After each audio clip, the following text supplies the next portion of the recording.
Hello and welcome back to another episode of Put to Practice Cooking. Today we are going to be making schnitzel. I believe that's how you pronounce it. It's another one from our my Europa Table recipe book. Looks pretty good. Um, One thing I might be skipping is the capers. I guess it comes with capers. From what I looked up, what how it's supposed to taste like, they're not going to be that good, but I have it just in case. I'll maybe put a little bit at the end for a bite to see if I like it or not. Seems to be pretty simple, to be honest. I actually found out that schnitzel was actually came before katsu, which is more what I'm used to, like breaded chicken and whatnot. So kind of interesting to know. So very simple. We're just going to be breading it and whatnot, and then putting it in a olive oil to cook it. This one has a shallot olive oil, so I thought that was pretty interesting. To be honest, all the olive oil and vinaigrettes that they have are quite good. All you can see, a lot of them back there have so many different versions because of all the different boxes I've gotten. But yeah, we're gonna go ahead and get started. Hello, we are back. So this is kind of weird, but you're supposed to use plastic wrap so you can flatten our pork chops. But I actually forgot to get saran wrap once again. Always foam when you forget, so we got to improvise. So because parchment paper won't work, and I don't think wax paper will be very good either. So just gonna use this as kind of a protector thing for it. So we're gonna get this down to, it says to 1/4 thickness, because basically be a small patty of sorts. So gonna go ahead and use this tenderizer. Let's see how well this goes.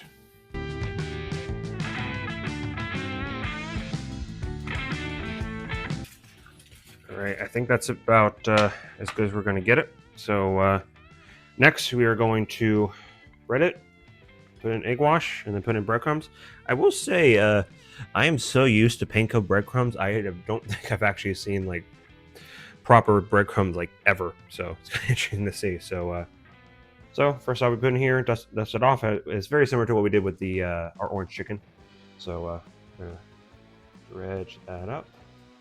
Sure every side gets on there because we want this nice and crispy. Okay, that's good. Pat off any excess. Egg wash. Good. Now this is our glue for our breadcrumbs. Get as much as possible. There we go. We got one down. So everything else will be kind of a fast forward. So I'll see you at the end.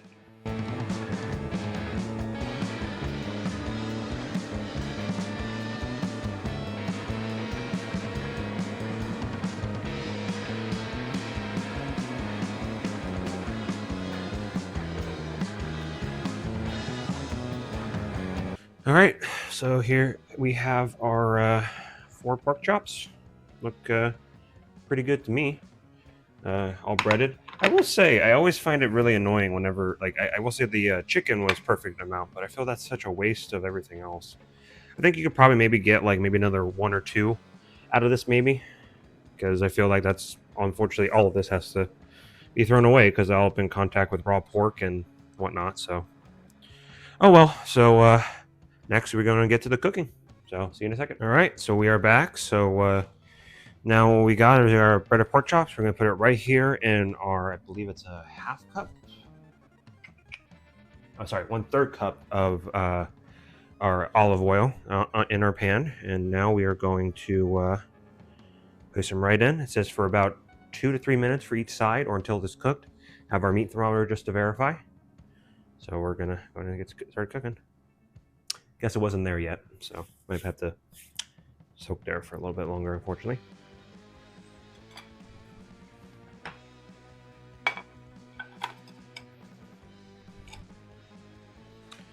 And then once we're all done, we are going to be using a paper towel lined plate to let them cool on there. But I'm not going to officially start a cooking timer until I actually see that we're actually get to the heat. I actually did a little, jumped the gun a little bit, but we should be okay. The first time I've accidentally done that. Second round should be perfect then, obviously, because it's going to stay at the same heat.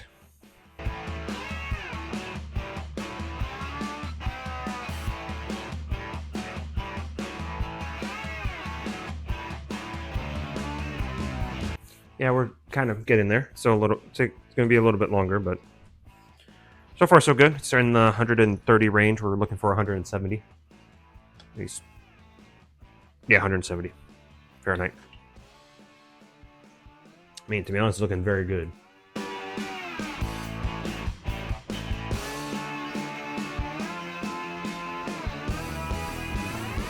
All right, so now we're going to rinse and repeat for our next one. This one should maybe take a little bit longer. I mean, a little bit shorter time because of this one's actually up to temperature now.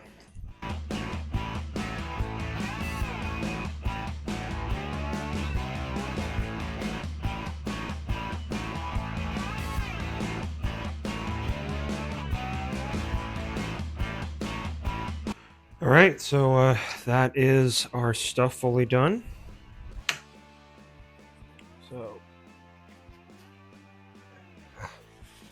So here is both of our schnitzels. I think they turned out pretty okay. We will see how they taste though.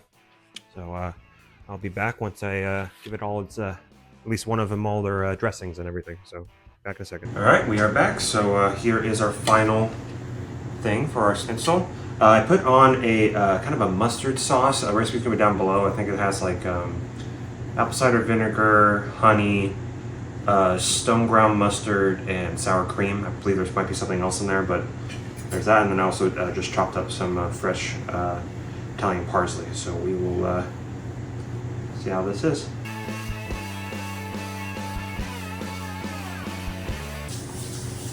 I say that's pretty good. Mustard sauce is really good with the chicken and everything, and I mean, I guess the shallot, I guess to be honest, you would probably literally just use regular olive oil. I don't really taste most of the shallot in there. I mean, I haven't tried it without it, so I can't really tell the difference, but still think it's pretty good, and I'd definitely try it again. I think maybe I just add a little extra salt and pepper on it, but other than that, definitely great. I think another success. Thanks for Europa Table for all the delicious food that I've been getting lately with these packages, so I've been really liking them. So, hope your schnitzel turns out as good as mine, and have a great day.